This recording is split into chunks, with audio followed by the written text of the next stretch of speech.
Si traen su Biblia, que espero que sí, pues vamos al Evangelio de Mateo. Nos quedamos la semana pasada en el capítulo 6, versículo 19. Si me dejan y en lo que llegan por allá, vamos a orar, ¿no? Antes de que diga cualquier cosa, ¿les parece?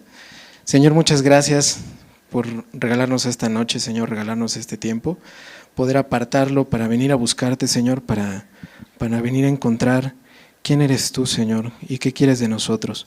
Gracias, Señor, porque pues tú nos has traído y tú nos has llamado y te rogamos que por favor seas tú dirigiendo este tiempo, Señor, que seas tú hablando directamente a nuestra vida, hablando a nuestro corazón, Señor, que sea tu voz la que se escuche, Señor, y te rogamos que seas tú tomando el control de este tiempo. Por favor, llénanos con tu Espíritu Santo, Señor, para poder ver claramente lo que tú quieres enseñarnos el día de hoy a través de tu palabra, Señor. Solamente hemos venido para escucharte, para reconocerte, Señor, y para poder alabarte mejor. Regálanos corazones sinceros, Señor, pero sobre todo corazones dispuestos no solo a oírte, sino también a amarte y a responderte.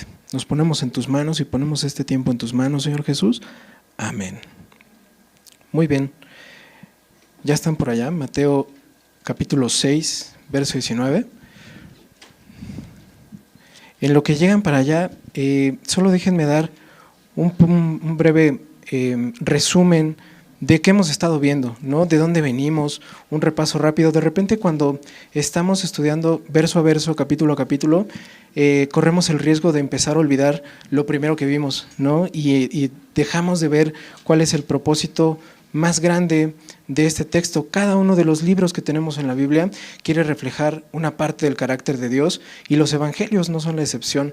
De repente pensamos que los evangelios son biografías exhaustivas de la vida del Señor Jesús, y no necesariamente. Decía un comentador, son más bien como un documental, ¿no? Vamos viendo algunas partes de la vida del Señor, vamos viendo algunas de las palabras, porque de repente se pasa muy rápido, ¿no? O muy lento, como vamos aquí, ¿no? De repente perdemos un poco la perspectiva que esto no es todo lo que hizo el Señor. No vemos una crónica diaria de todo lo que iba viviendo. No vemos un relato que diga, caminó 5,000 pasos este día, hizo 2 lagartijas, 3 abdominales, desayunó huevo con jamón. Eso no pasa, ¿no? Pero vamos viendo cosas que para Dios era importante que tuviéramos en nuestras manos. Y este evangelio tiene el propósito de mostrar quién es Jesús en su plenitud. ¿Quién es Jesús? Es el Rey de Reyes, es el Señor de Señores. De hecho, si han visto la portada de este evangelio, así está la serie, ¿no? Mateo, el evangelio, Jesús, el Rey de Reyes. ¿Por qué es así? Mateo tenía como propósito, y en su mente judía tenía la intención de mostrarle al pueblo quién es Jesús. Era el cumplimiento de las promesas, era el cumplimiento de las profecías. Y una y otra vez vamos a encontrarnos en este evangelio que dice Mateo, para que se cumpliera la escritura, como la profecía decía, en cumplimiento de. Cita muchas veces el Antiguo Testamento porque está repasando quién es Jesús. Está mostrándole a través de las Escrituras a un pueblo que conocía las Escrituras quién es Jesús. Y nosotros también podemos verlo porque tenemos una Biblia completa, ¿no? Entonces podemos ver exactamente quién es Él. A través de este evangelio hemos visto no solamente la genealogía de Jesús, para ver que viene de un linaje real, ¿no? De la línea del rey David. Hemos visto su nacimiento, que fue profetizado, ¿no? Este Dios con nosotros, que iba a ser nacido de una virgen. Hemos visto también el principio del ministerio de Juan el Bautista, ¿no? ¿Recuerdan? En el capítulo 3, cómo se paró delante de la gente y les decía, arrepiéntanse porque el reino de los cielos se ha acercado. El principio del ministerio del Señor Jesús, que básicamente decía lo mismo, arrepiéntanse porque el reino de los cielos se ha acercado. Y al final del capítulo 4, terminaba diciendo esto Mateo. Ahí en el verso 24 dice, se difundió su fama por Siria y le trajeron todos los que tenían dolencias, los afligidos por diversas enfermedades y tormentos, los endemoniados, lunáticos, paralíticos, y los sanó. Y le siguió mucha gente de Galilea, de Decápolis, de Jerusalén, de Judea y del otro lado del Jordán. Es decir, ya había gente que estaba detrás de él, que lo estaba siguiendo y lo estaba escuchando. Y luego viene el Sermón del Monte. A partir del capítulo 5 vemos como dice ahí, Mateo, viendo la multitud, subió al monte y sentándose vinieron a él sus discípulos y abriendo su boca les enseñaba diciendo, bienaventurados los pobres en espíritu. Y ahí empieza el sermón, con eso empieza. Lo primero que el Señor ponía delante es el carácter del reino. En la primera enseñanza sobre el sermón, nuestro pastor nos decía que algunos comentaristas han dicho de que es como el manifiesto celestial, ¿recuerdan? ¿Sí? ¿Alguien estaba por acá? ¿Sí lo recuerdan? Decía eso, ¿no? Es el manifiesto celestial. ¿Y qué es eso? Pues era como la declaración de independencia, el acta constitutiva, ¿no? Era como ese panfleto en el que se iba a basar la ética de los creyentes. Y hemos visto semana con semana que el estándar es muy alto, ¿no? De repente llegamos a un pasaje ahí en el capítulo 5, a partir del verso 21, estos contrastes, oísteis que fue dicho, pero yo digo, y oísteis que les decían, pero yo les digo, y que si codician, y que mejor es que se saquen un ojo y se quiten una mano, y de repente es como, ¿qué pasa con todo eso? ¿No?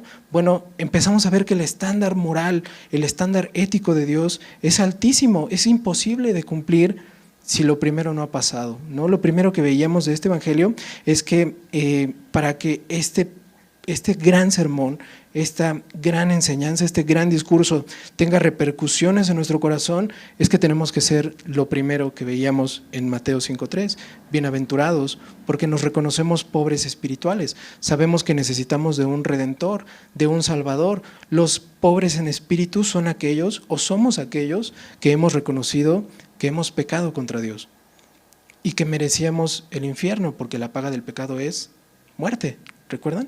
Si han pasado por Romanos 6, seguramente se acordarán de ese versículo, la paga del pecado es muerte, pero ¿no? La dádiva, el regalo de Dios es vida eterna en Cristo Jesús. Tenemos esa esperanza, y como tenemos esa esperanza, pues empezamos a ver que podemos también empezar a cumplir todo lo que dice acá. Después de los oísteis y todas esas comparaciones que el Señor hacía, empezaba el capítulo 6 diciendo, guárdense de hacer vuestra justicia delante de los hombres, ¿no? Y de repente como que cambia un poco la intención. Ahí empezamos a ver que todo lo que estaba enseñando el Señor no solamente tenía que ver con la conducta, sino más bien habla del corazón, cómo nos empezamos a ver y a querer presentar delante de las personas, y sobre todo también cómo queremos presentarnos delante de Dios, como si fuera igual, ¿no? No es casualidad que de repente en el versículo 9 de este capítulo les enseña a orar el Señor y les diga, ustedes pues orarán así, Padre nuestro que estás en el cielo. Y eso es comunión, lo veíamos la semana pasada, el pastor explicaba por completo ese pasaje, ¿no? Tiene que ver con cómo nos relacionamos con Dios, y la advertencia desde el versículo 1 del capítulo 6 es, guárdense de hacer su propia justicia, porque la naturaleza del hombre es esa, buscar hacer cosas para llegar delante de Dios, buscar hacer cosas para decirle a Dios, esto sí lo pude hacer por mí mismo. Y no hay nada que podamos hacer, dice el libro de Isaías, que delante del Señor todas nuestras obras son como trapos de inmundicia, son basura, no sirven para nada. No se ofendan conmigo, pues la Biblia dice eso, ¿no? Es Dios hablando, o sea, es real. Y si no lo podemos ver como real, el problema no es de Dios, el problema es nuestro. El Señor es el que está diciendo eso.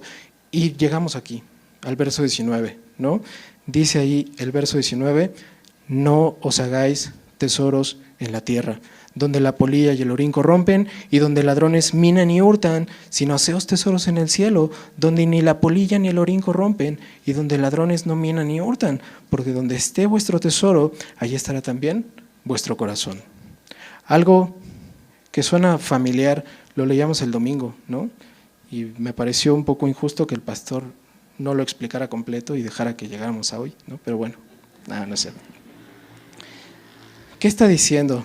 Les decía que viene hablando de la comunión, ¿no? O sea, cómo nos presentamos delante de Dios, cómo tenemos esa inclinación natural a quererle darle la vuelta al Señor para decirle esto lo hago por mí mismo o esto lo hago para ti, pero lo hago por mí. Y es imposible. El Señor ha mostrado desde el principio que solamente los que son pobres espirituales, los que reconocen su necesidad de que Él haga las cosas por nosotros, va a poder estar delante del Señor en perfecta justicia, ¿no? Si tienen duda de eso, pues repasen todas las enseñanzas del Evangelio, ¿no? Se van a tardar un rato, pero les va a hacer sentido.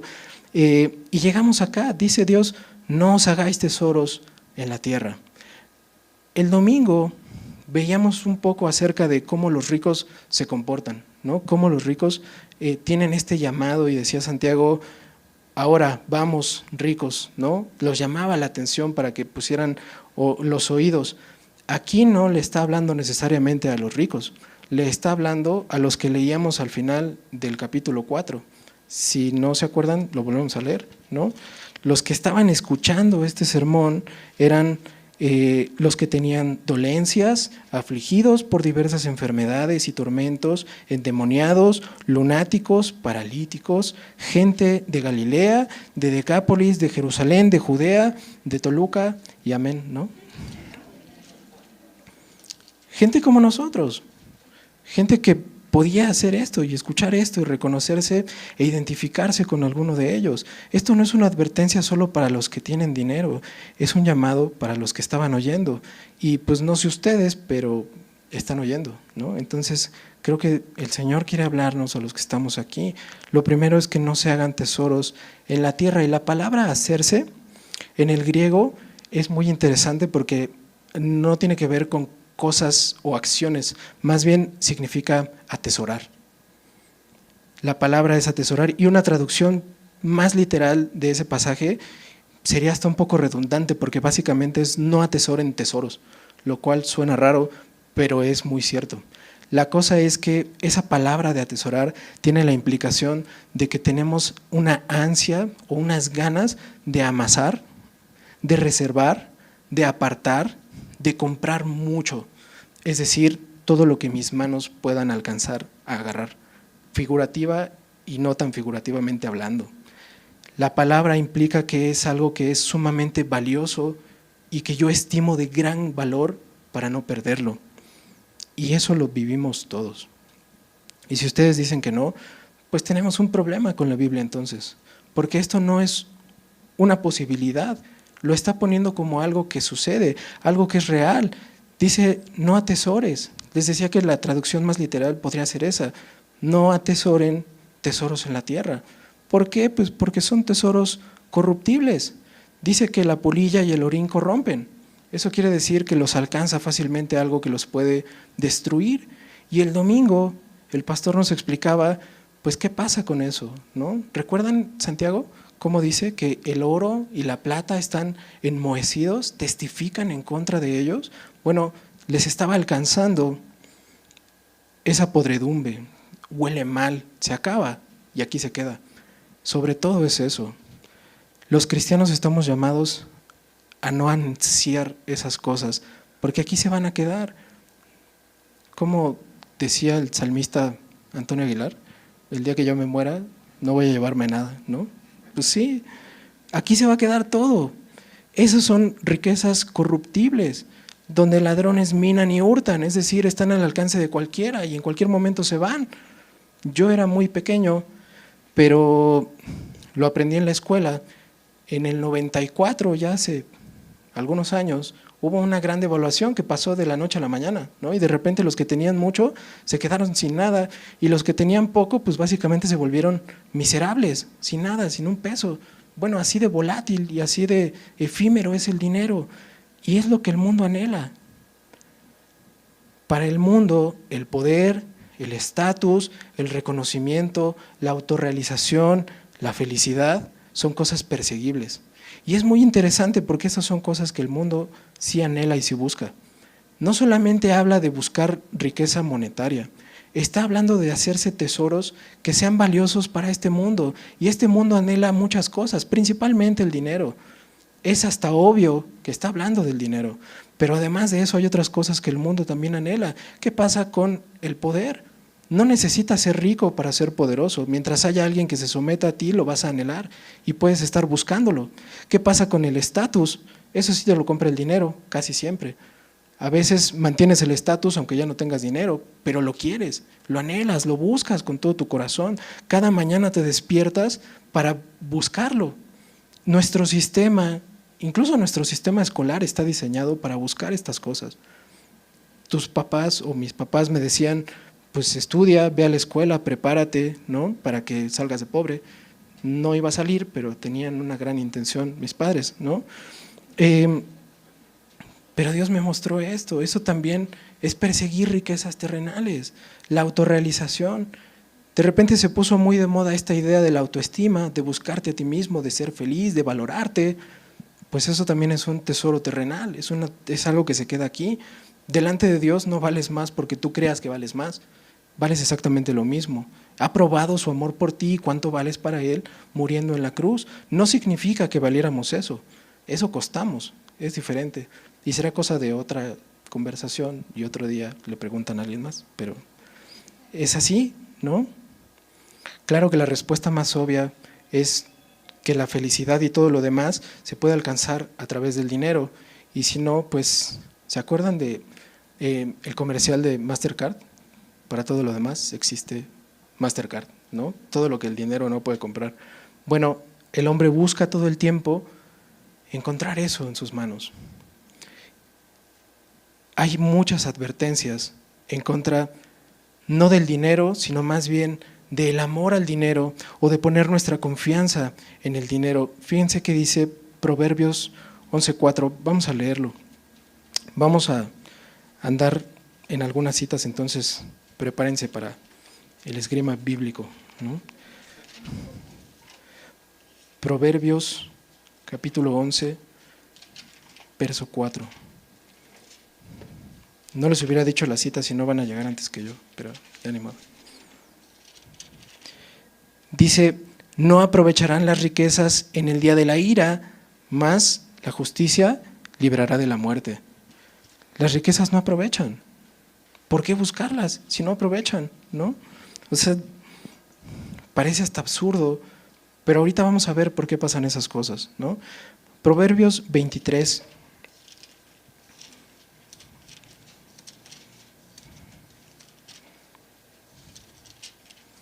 Verso 5. Hace una pregunta, el autor dice, ¿has de poner tus ojos en las riquezas siendo ningunas? ¿Por qué? ¿No? Sí, es hasta una pregunta que cuando la lees dices, pues tienes razón, ¿no? O sea, ¿por qué voy a poner mis ojos ahí si no vale nada? Para el mundo vale todo, pero para Dios está diciendo que no vale nada. ¿Por qué mis ojos han de estar allá? Fíjense qué dice el autor de Eclesiastés.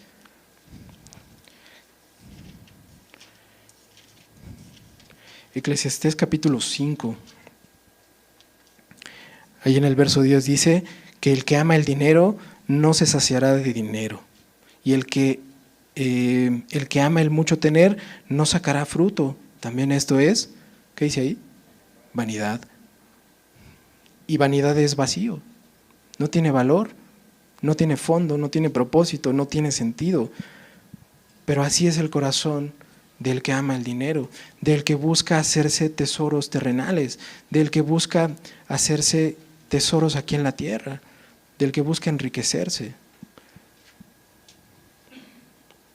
La advertencia que veíamos el domingo también está en 1 Timoteo 6:10, ¿se acuerdan? Porque raíz de todos los males es el amor al dinero.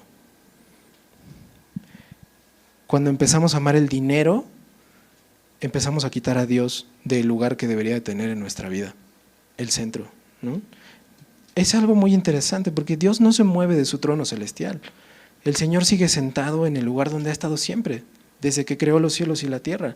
Pero nosotros dejamos de verlo como digno de adoración para empezar a ver digno de adorar a algo que no tiene valor como el dinero. La pregunta es ya ahora obvia. No creo que es claro que Dios da razones por las cuales el dinero no vale, pero ¿por qué no las vamos a hacer? ¿Por qué el hombre entonces tiene una inclinación natural a buscar eso? Pues venimos defectuosos de fábrica, ¿no? Tenemos una naturaleza caída. A través de Adán, cuando entró el pecado en el mundo por su desobediencia, nacimos con esa condición, y una de las peores pruebas es que tenemos un corazón con la tendencia a ser avariciosos. Si no me creen, vean lo que dice el autor de Hebreos, en Hebreos 13.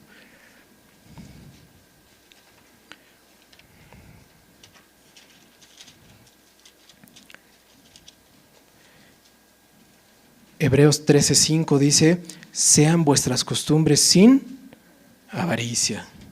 Y algo que he aprendido de la Biblia es que si dice que no hagas algo, es porque ya lo estás haciendo, ¿no? Cuando dice no haya pleitos entre ustedes, pues es porque ya había pleitos, ¿no?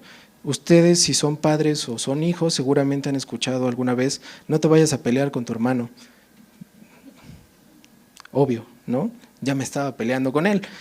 Cuando Dios dice sus costumbres sean sin avaricia, es porque ya había avaricia. ¿Y por qué es tan malo eso? ¿Por qué la avaricia es algo tan peligroso o de tanta advertencia? Básicamente porque es idolatría. Efesios 5:5, vamos a ver rápido, muy rápido ese pasaje, ¿no?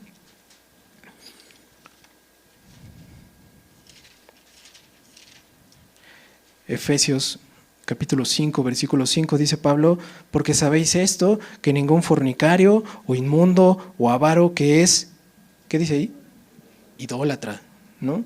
La versión Reina Valera 1909 traduce esa parte más bien como que es servidor de ídolos, porque eso hace la idolatría en el corazón del hombre, te hace servidor de alguien más. Lo vamos a ver algunos versos abajo, allí en el Evangelio de Mateo. Pero la avaricia produce eso, servidumbre. La avaricia produce un amor incesante. La avaricia, por definición, es el afán de poseer muchas riquezas. Pero no solamente es eso, porque eso sería solamente codicia, ¿no? La codicia también, por definición, es este deseo vehemente de poseer muchas cosas. Ahora, el avaro no solamente es codicioso, sino además es envidioso. Fíjense cuál es la definición de envidioso. Envidioso es que quieras tener lo que otros tienen, o peor aún, que teniendo las cosas no quieras que los demás las tengan.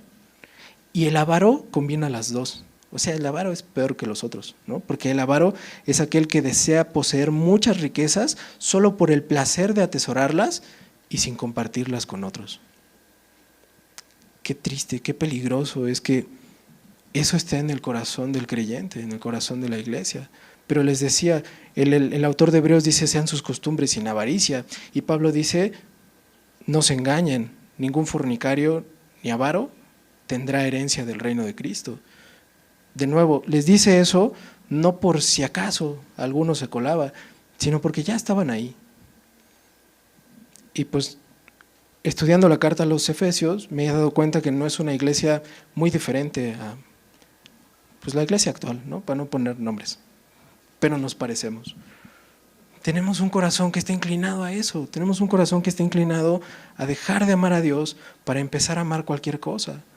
Por eso la avaricia es tan peligrosa en la iglesia, porque es idolatría. Nos va a poner a servirle a las riquezas, nos va a poner a servirle a tesoros corruptibles, tesoros que se van a quedar, tesoros que no sirven para nada. Decía el pastor el domingo, pues porque no tenemos los millones, ¿no? Y seguramente, pues, pero no es una cuestión de cuánto tengo, porque los que más tienen, lo leíamos en Eclesiastés, ¿no? El que mucho ama el dinero, pues no se cansa de él y quiere atesorar más. No importa cuánto tengas, puedes no tener nada y de todos modos tener un corazón así. La avaricia nos vuelve lejanos con los hermanos. No sea que me inviten a algún lugar y yo tenga que pagar, ¿no?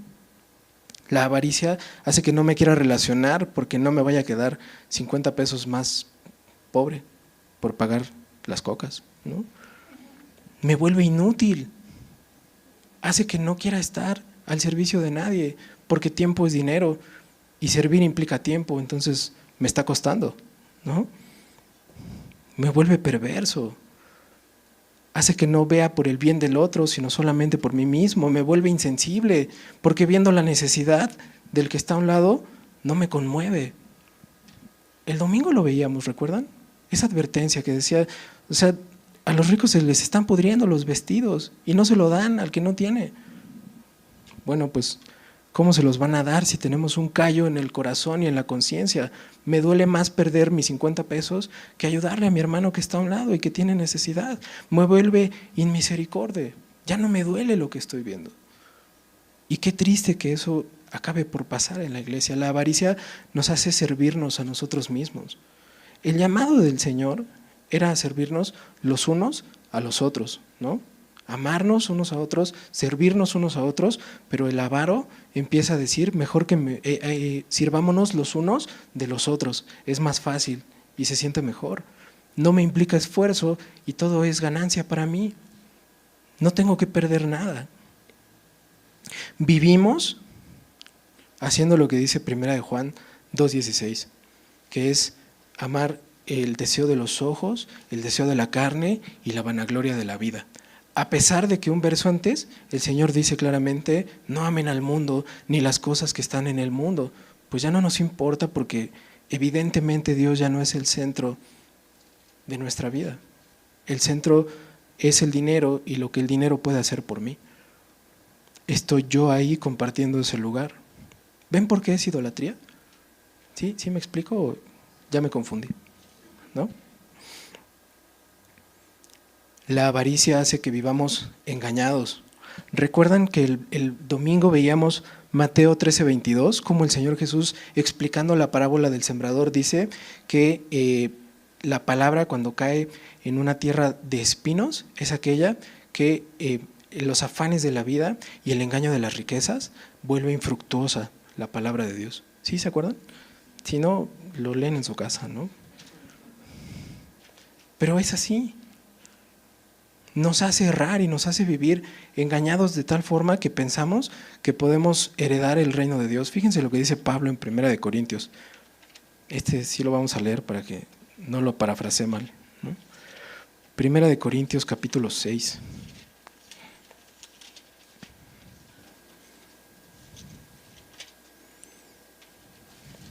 Dice el verso 9, ¿no sabéis que los injustos no heredarán el reino de Dios?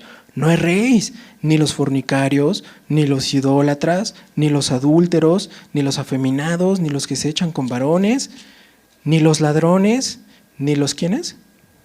Los avaros. No erréis, ni los borrachos, ni los maldicientes, ni los estafadores heredarán el reino de Dios. Si hay avaricia en nuestro corazón, no vamos a heredar el reino de Dios, porque no estamos buscando el reino de Dios, estamos haciendo tesoros en la tierra, no tesoros en el cielo.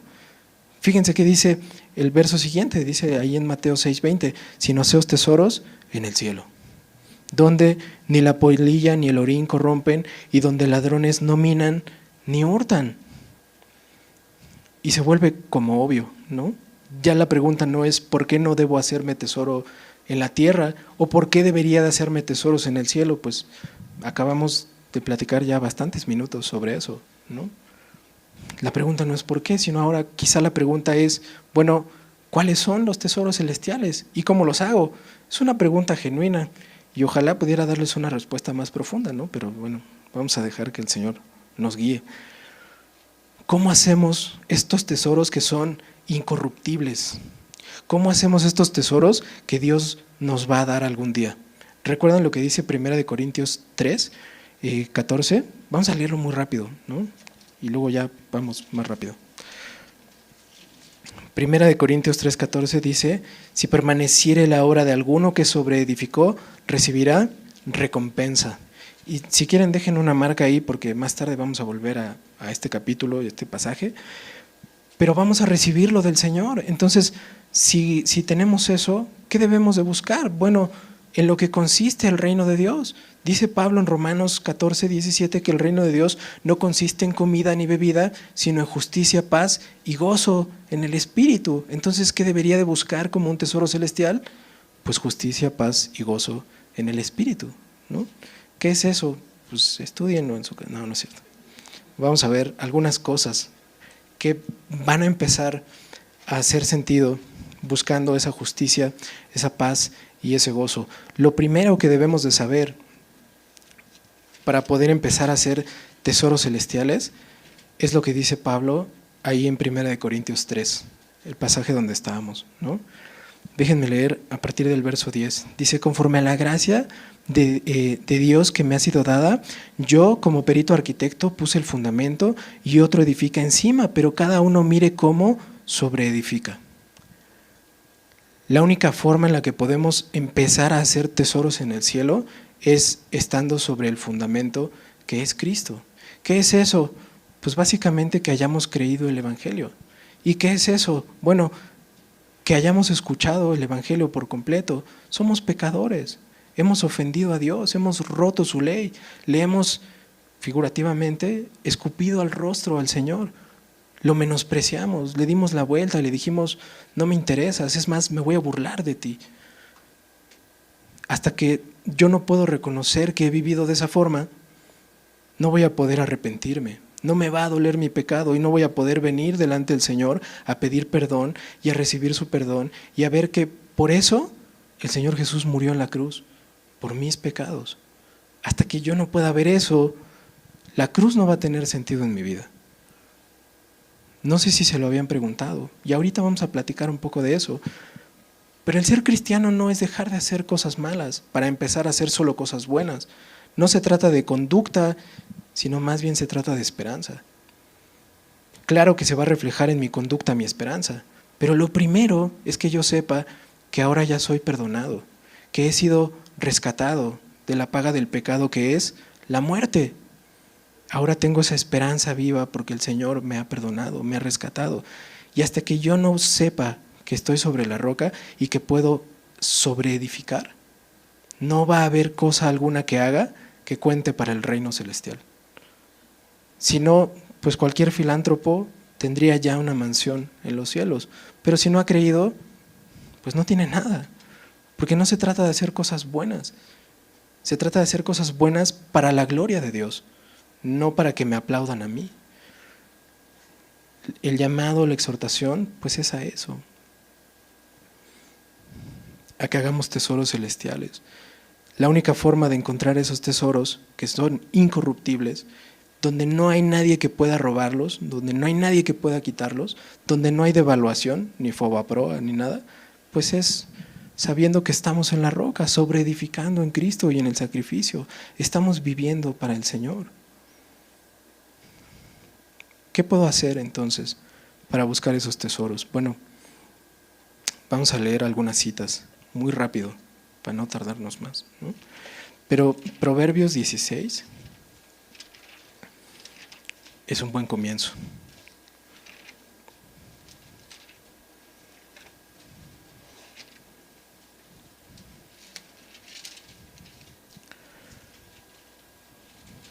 Proverbios 16:16 dice, mejor es adquirir sabiduría que oro preciado. Y la sabiduría, el principio de la sabiduría, dice el mismo Proverbios, es el temor del Señor. Y el temor del Señor, dice Proverbios 8:13, déjenme leerlo rápido. Dice, el temor de Jehová es aborrecer el mal, la soberbia y la arrogancia, el mal camino y la boca perversa, aborrezco. Es fácil de ver, es fácil de entender, es fácil de hacer. Puedo empezar por ahí a buscar mis tesoros celestiales. Temer a Dios. Dice Isaías que el temor de Dios será el tesoro, un tesoro, algo valioso, porque voy a hacer esto, voy a aborrecer el mal, voy a aborrecer la soberbia, voy a aborrecer la arrogancia, voy a aborrecer el mal camino. Pues claro, porque estoy amando a Dios. ¿Sí ven? Si estoy amando a Dios, eso va a ser aborrecible delante de mí, no lo voy a querer hacer, voy a estar ofendiendo al que me salvó, al que me rescató. ¿Cómo podría ofender de nuevo a aquel que me ha perdonado? ¿Qué otra cosa? Santiago 1:27. ¿Se acuerdan de ese pasaje? Si recuerdan y han puesto atención los domingos, básicamente entre el verso 26 y el 27 de Santiago 1 está como la estrella que le da el norte a toda la carta, ¿no? El propósito por el cual Santiago escribe todo lo que escribe. Dice el verso 26, si alguno se cree religioso entre vosotros y no refrena su lengua, sino que engaña su corazón, la religión de tal es vana. Estamos engañándonos a nosotros mismos. Estamos teniendo solo conducta y no hay carácter. Dice el 27, la religión pura y sin mácula delante de Dios el Padre es esta: visitar a los huérfanos y a las viudas en sus tribulaciones y guardarse sin mancha del mundo. Es fácil de hacer, ¿no? Bueno, debería de ser más fácil de hacer. Tener misericordia, sentir el dolor del otro, extender la mano. Básicamente ser cristianos, ¿no? Sinceros. Y no solamente de palabra, no solamente de reputación, sino teniendo un corazón convencido de que estamos buscando agradarle al Señor que nos rescató, agradarle al Señor que nos perdonó. Para hacer tesoros celestiales básicamente es cumplir con la voluntad completa de Dios. Y déjenme darles un par de versos más para ver cómo en práctica se pone más fácil. Primera de Tesalonicenses 4:3.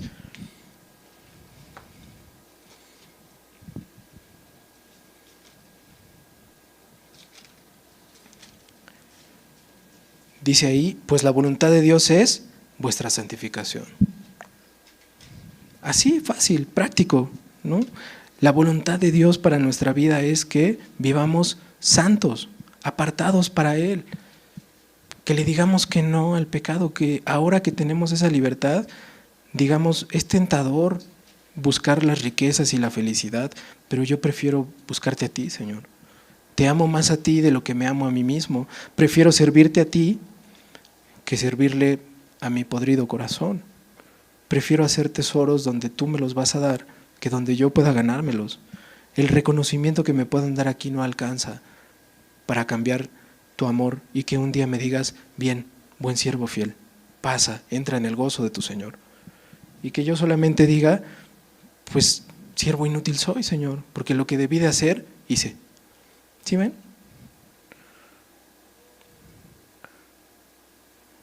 Queremos hacer tesoros celestiales, podemos empezar a vivir como lo hemos estado aprendiendo aquí en el Sermón del Monte, ¿no? Les decía al principio, es el manifiesto celestial, es la forma en la que Dios espera que vivamos, es la expectativa que Dios le ha puesto a los hijos, a los creyentes, a los que están oyendo, para que vivan de forma práctica eso, sin codicia, sin arrogancia, sin vanidad, sin envidia, sin odio en nuestro corazón, poniendo la otra mejilla, dando para la otra milla, dando también la capa. ¿Sí lo ven? Dice el verso 21, porque donde esté vuestro tesoro, allí estará también vuestro corazón. En lo que más nos esforzamos por conseguir, es donde más probamos qué es lo que estamos amando. No olviden esa idea, lo vamos a revisar un poco después también, pero básicamente el Señor dice, ¿quieres saber si me amas? Pues búscale, ¿no? Revisa sobre qué estás atesorando. El verso 22 dice, la lámpara del cuerpo es el ojo, así que si tu ojo es bueno, todo tu cuerpo estará lleno de luz, pero si tu ojo es maligno, todo tu cuerpo estará en tinieblas. Así que si la luz que en ti hay es tinieblas, ¿cuántas no serán las mismas tinieblas? ¿Qué? Está como un poco difícil de entender esa parte, ¿no? Pero cuando le ponemos mucha atención, en realidad no lo es tanto. Básicamente está hablando de cómo vemos el mundo, de qué es lo que nos está ayudando a interpretar la realidad. ¿Han oído la palabra cosmovisión? No es una clase esta de filosofía, ni apologética, ni nada por el estilo. No vamos a hablar tan técnico, pero es una palabra importante y es una palabra interesante, porque la cosmovisión básicamente es esas cosas que yo creo que hacen que mi realidad funcione para mí. A ver si me explico un poco mejor. Yo vivo a partir de las cosas que creo. Hay personas, muchas personas, que no saben que tienen una cosmovisión, pero todos tenemos una. Los cristianos deberíamos de tenerla muy clara. Debería de ser una cosmovisión cristocéntrica, una cosmovisión que está determinada por lo que Dios dice a través de su palabra. Ponemos a Dios al centro. La cosmovisión cristiana cree con todo su corazón lo que Romanos 11:33 dice. Pablo escribe: porque de Él, por Él y para Él son todas las cosas, a Él sea la gloria por los siglos. Amén. Es decir, creemos que Dios es el creador del universo. Decía un pastor: si tú crees Génesis 1:1 con todo tu corazón, el resto de la Biblia, pan comido, mi hermano. Pan comido. Porque si tú crees que Dios de la nada creó los cielos y la tierra, ¿qué cosa no podría hacer el Rey soberano y celestial? Pues claro, ¿no? El problema no es solamente no saber que tenemos una cosmovisión. Les decía, todos la tenemos. El problema es que muchas veces el cristiano tampoco lo sabe.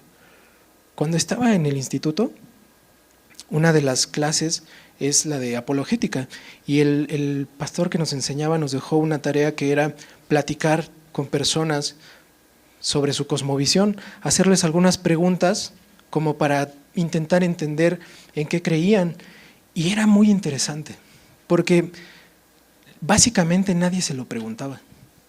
Cuando platicaba con la gente era: bueno, ¿en qué crees? ¿Quién sabe? ¿No? Bueno, ¿crees que hay algo después de la muerte? Tal vez.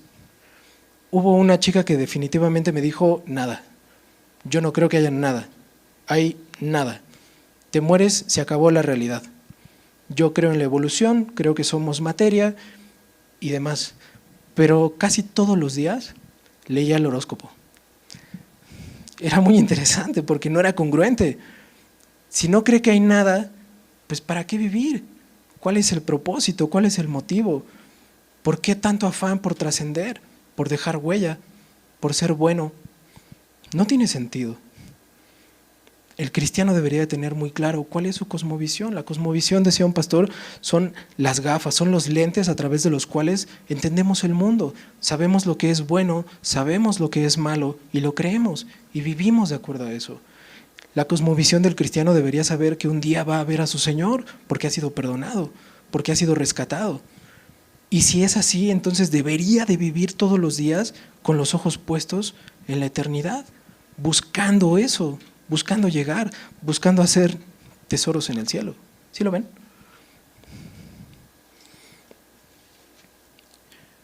Les decía que el problema es que muchos cristianos tampoco se lo preguntan.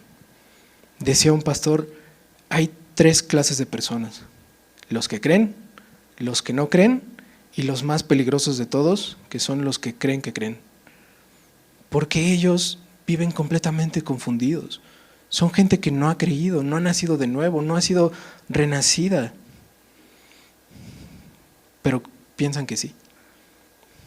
Piensan que ya son cristianos. Se quieren comportar como cristianos y en el mejor de los casos lo consiguen. ¿Y saben qué? Incluso son a veces moralmente más correctos que los que sí se han arrepentido. Y muchas veces vemos que hay personas que se comportan mejor que los creyentes. El problema, el gran problema, es que no son creyentes y sus buenas obras, sus buenas acciones no van a alcanzar. No están haciendo tesoros celestiales porque no están edificando, no están sobreedificando en la roca que es Cristo. ¿Sí se acuerdan? ¿Cómo saber si tengo la lámpara encendida? ¿Cómo saber si mi ojo está siendo iluminado? ¿Cómo saber si lo que dice que todo tu cuerpo estará lleno de luz? La nueva versión internacional traduce esa parte como todo tu cuerpo disfrutará de la luz. ¿Cómo saber entonces que realmente soy cristiano? Bueno, de forma muy práctica es que puedo entender las verdades de la Biblia. Es decir, ya no tengo el entendimiento entenebrecido. En 2 Corintios, Pablo dice que los que se pierden es porque están cegados. Tienen el entendimiento así, entenebrecido. En Efesios 4:18 dice que andan en la vanidad de su mente. Solamente piensan en ellos mismos, no hay forma de que lo entiendan. En 1 Corintios Pablo dice son naturales, no son espirituales, no pueden discernir esas cosas y todo lo que oyen les parece locura. ¿Arrepentirme? ¿Pedir perdón? ¿Perdón? ¿No? ¿Cómo? No. Ellos viven en la soberbia, en la arrogancia, en la avaricia. Un cristiano no. Por lo menos debería de vivir en conflicto con eso, ¿no? ¿Cómo saber si tengo la cosmovisión correcta? Voy a creer lo que la Biblia dice y la voy a creer de todo mi corazón, ¿no? Y puedo llegar a conclusiones fáciles como que si lo que estoy leyendo se contrapone a lo que el resto de la Biblia dice, si algo de lo que estoy interpretando le quita santidad a Dios o hace que Dios no sea perfecto o hace que Dios no sea bueno, pues el equivocado soy yo y no la Biblia. Voy a creer de todo mi corazón que todo lo que tengo en mis manos es lo que Pablo dice en 2 de Timoteo 3:16, es inspirado por Dios y es útil para enseñar, para redarguir, para corregir, para instruir en justicia. Y todo va a ser útil para mí. Voy a creer lo que dice Hebreos 4:12, que la palabra es viva y eficaz y más cortante que toda espada de 2 filos y discierne hasta partir el alma y el espíritu, las coyunturas y los tuétanos, y discierne los pensamientos y las intenciones del corazón. Lo voy a creer de todo mi corazón. Voy a creer que cuando la Biblia dice que soy pecador, pues soy pecador. Que si me tengo que arrepentir, pues lo voy a hacer. No voy a dudar. Voy a querer imitar a mi Padre Celestial. ¿Recuerdan cómo Pablo le dice eso a la iglesia de Éfeso? Efesios 5:1, sed pues imitadores de Dios como hijos amados. ¿Sí se acuerdan? Si no, pues lo leen en su casa, ¿no?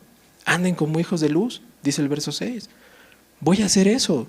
Quiero ser y quiero hacer lo que Dios dice que soy y quiere que sea. ¿Se acuerdan lo que decía este mismo Sermón del Monte, capítulo 5? Verso 14, vosotros sois la luz del mundo. Voy a hacer eso, voy a querer hacer eso, voy a querer ser sal de la tierra, alguien diferente, alguien que cuando camine la gente diga, pues sí, se ve como cristiano, habla como cristiano, es cristiano. No solamente aparenta, es. No solamente viene desde su hoja de moralidad por encima de mí y me juzga, sino que se duele.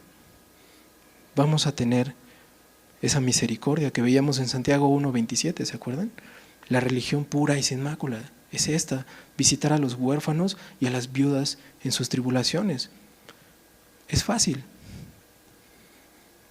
Dice el verso 24, ninguno puede servir a 2 señores, porque o aborrecerá a uno y amará al otro, o estimará al uno y menospreciará al otro. No puede servir a Dios y a las riquezas. Al final de este pasaje el Señor pone relaciones que se contraponen. El Señor vincula 2 cosas, que son a las que le dedicamos nuestro tiempo y nuestro esfuerzo. El Señor pone de manifiesto que hay una relación no solamente cercana, muy estrecha, sino inseparable entre lo que yo amo y a lo que le estoy sirviendo. Y puede o no ser Dios. No lo pone como una posibilidad, no es un por si acaso, no es un chance. Un hermano me decía una vez, bro, si aparece en la Biblia, no es por si acaso, es porque te pasa, ¿no? Pues sí, estamos sirviendo, lo hemos visto, lo revisamos hace unas semanas en Santiago, ¿recuerdan? Estamos sirviendo a algo, o servimos a Dios o servimos a algo más, nuestras pasiones, nuestra vanidad, a nuestra mente, a nuestro corazón, a nosotros mismos o a las riquezas.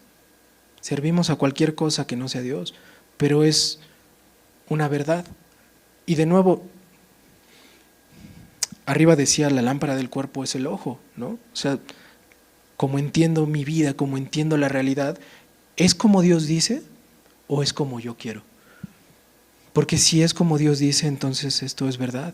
No puedo servir a 2 señores. Al final, ya no lo leí, pero al final del verso 23 dice, ¿cuántas no serán las mismas tinieblas? Básicamente eso es que las personas que viven engañadas piensan que solamente tienen un poquito de maldad y no pueden ver el resto de maldad que hay en ellos. Porque no están viendo con los ojos de Dios, no tienen la mente de Cristo. No la tienen, no lo pueden entender, es locura para ellos y solamente ven algo que es evidentemente malo, probablemente hasta ilegal, pero hay cosas que no les parecen tan malas. fornicación, relaciones sexuales fuera del matrimonio, pues ¿qué año es este? ¿El año 100? Claro que las podemos tener, así piensan, ¿no? Pagar impuestos completos, pues ni que fuera qué o qué, o sea, se puede brincar Hacienda, respetar reglas de tránsito, es como, ¿quién crees que soy? Por poner algunos ejemplos. Claro, tu ojo es maligno, todo tu cuerpo está en tinieblas. Por eso al final el Señor dice, no puedes servir a dos señores. Amas a uno o aborreces al otro. Esa relación de amor y de servicio se resume básicamente en lo que les decía hace rato. A lo que le ponemos nuestro esfuerzo, en lo que estamos más afanados en buscar, eso es lo que amamos. Decía un pastor, ¿quieres saber si tienes un ídolo? Sigue el rastro de tu tiempo y de tu dinero. ¿En qué inviertes tu tiempo y tu dinero? ¿O en qué lo gastas? Es muy interesante cómo, como cristianos, cuestionamos poco eso. No es algo que creamos que está mal, ¿no? Y vamos, pues se entiende, el mundo es difícil, ¿no? O sea, el trabajo es cansado. Dice mi papá, pues hasta te pagan por hacerlo, ¿no? Claro que es cansado y necesitas un tiempo de descanso y de reposo y de dispersión y donde tu mente se apague, pero no es lo mismo distraerte media hora a hacer un maratón de 7 horas en Netflix o ver la final de MasterChef 4 horas y padecer 50 minutos de una prédica. ¿Sí ven? Mi tiempo vale mucho cuando estoy en la iglesia y vale muy poco cuando estoy fuera de la iglesia. Mis recursos valen mucho cuando estoy aquí, pero valen muy poco cuando estoy afuera. Sigue el rastro de tu tiempo y de tu dinero. Ahí está tu tesoro, ahí está tu corazón. Ya cuadró, ¿no? O sea, el verso 22 ya hizo un clic completo. Pues sí.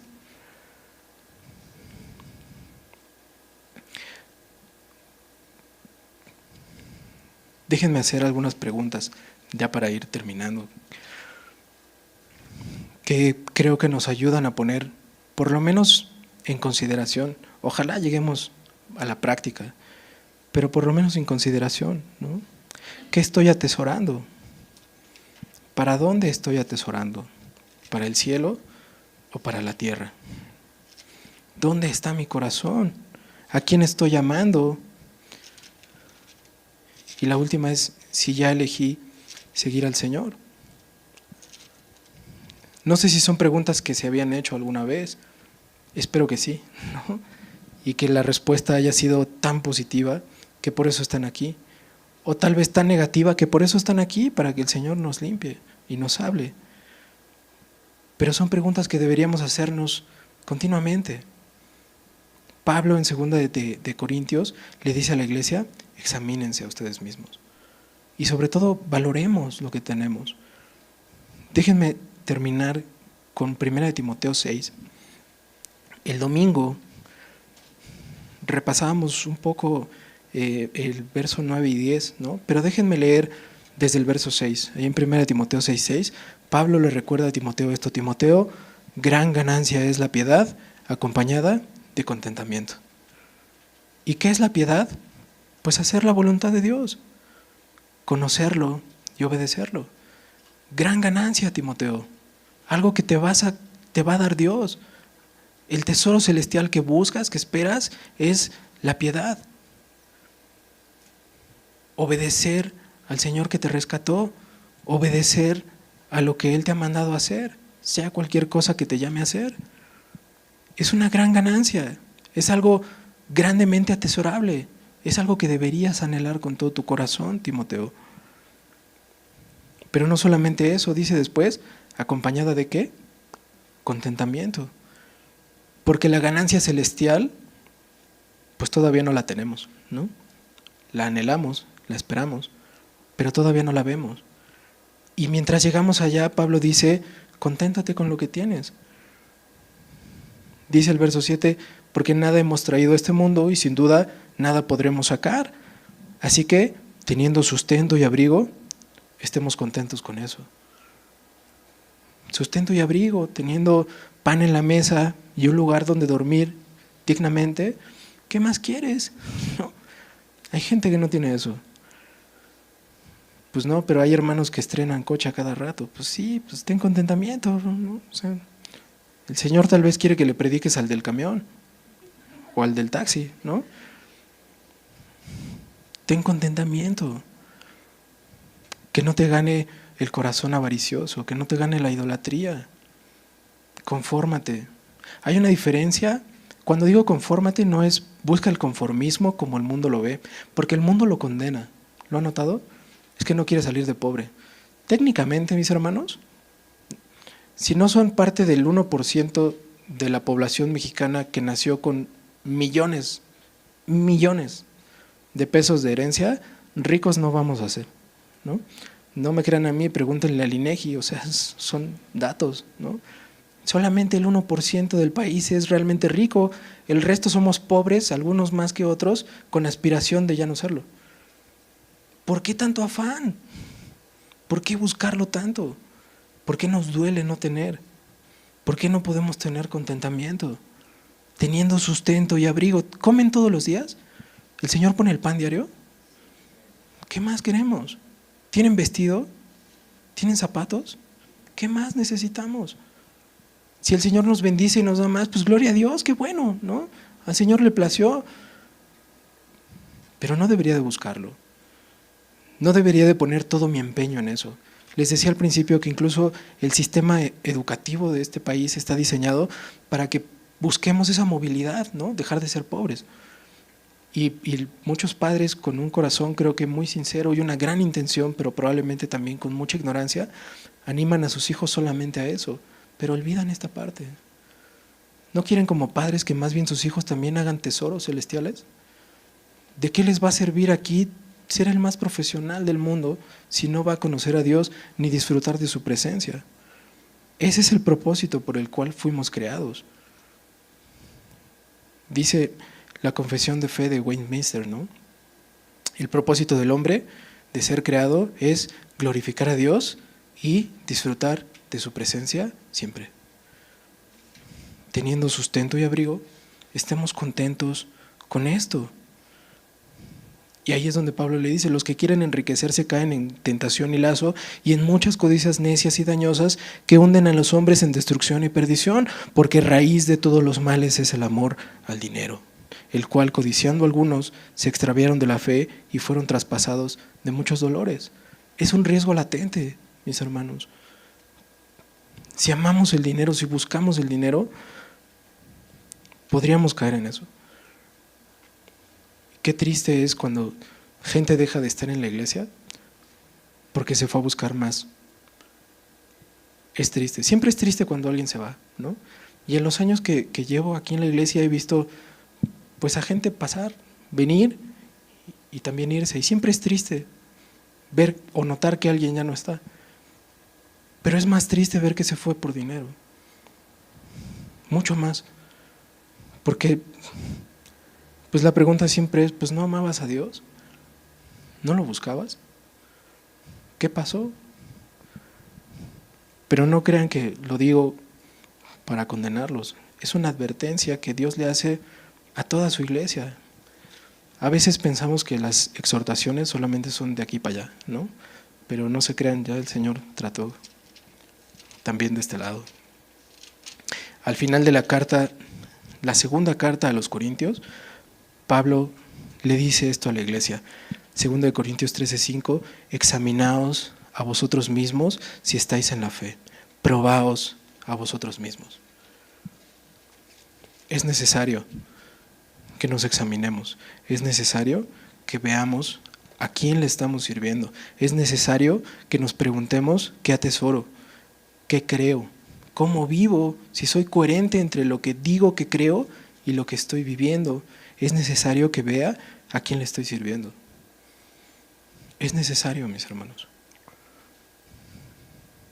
No podemos servir a dos, ¿no? Vamos a quedar mal. Y yo prefiero quedarle mal al dinero que al Señor, ¿no? pero pues el Señor les mostrará, ¿no? ¿Oramos? Señor, muchas gracias por tu palabra y gracias por dejarnos meditar en lo que tú quieres hacer en tu iglesia, Señor. Definitivamente no es casualidad que estés hablando de esto pues constantemente, Señor, y nos animes a preguntarnos en dónde estamos, si realmente somos cristianos, si somos sinceros, Señor, si hemos sido renovados, si hemos sido transformados en nuestra mente para tu gloria, Señor, o todavía no. Ayúdanos, Señor, a hacer un examen sincero sobre eso, Señor, a estar delante de ti y preguntarte con toda claridad si verdaderamente te amamos, te buscamos porque te conocemos y porque nos has salvado, o si primero tenemos que arrepentirnos, Señor.